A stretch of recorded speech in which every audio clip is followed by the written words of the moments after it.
আল্লাহকে যদি চিনে তাহলে ওই আবু দাহদার মতো হয়। এক খেজুর গাছ 600 খেজুর গাছের বাগান, এক খেজুর গাছের বিনিময়।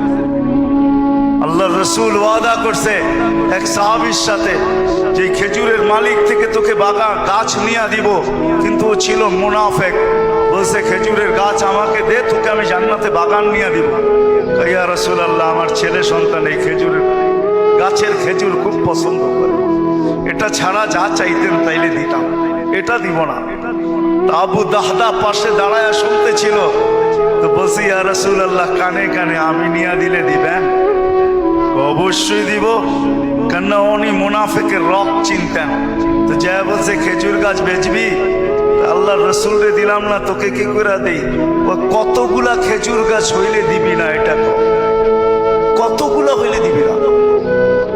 তো বলে খেজুরের সিজন চলতেছে, সব গাছে খেজুর ভরা।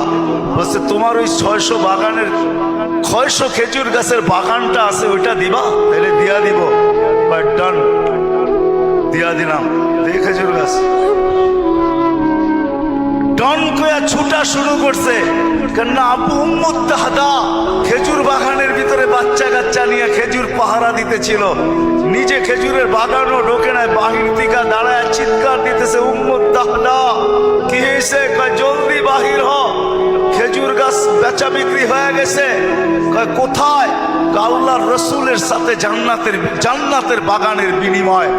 তো ছেলে সন্তান নিয়ে মহিলা স্লোগান দিতে দিতে বাহির হইতেছে, কি? রবিহাল বাইয়া বা দাহদা, রবিহাল বাইয়া বা দাহদা।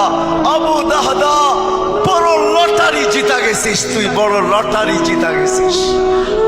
বাহির হয়ে চলে আসছে, 600 খেজুর গাছ দেয়া দিছে। আল্লাহ রসুলকে বলছে, ইয়া রাসূলুল্লাহ, খেজুর গাছ কিনা ফেলছি। কি দিয়া কিনছিস? 600 খেজুর গাছের বাগান দিয়া কিনা নিছি। আবু দাহদা, আল্লাহ তোকে এর চেয়ে 10 গুণ বড় বড় জান্নাত দিবে। আমি তোর খেজুরের বাগান দেখতেছি জান্নাতের।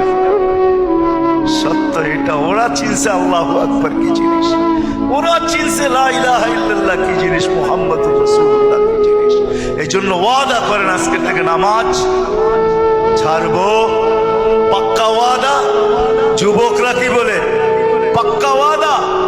ইনশাআল্লাহ হুজুর দোয়া করবে, তারপরে এখান থেকে উঠা যাবো, এর আগে কেউ যাব না।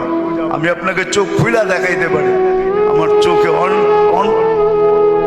চোখ উঠার কারণে কথা বললে অনেক চুল লাগে। আবার কালকেও প্রোগ্রাম আছে, দেরি আছে। আসছি আমি 9 তারিখে, 1 মাস সফর করার পরে টানা।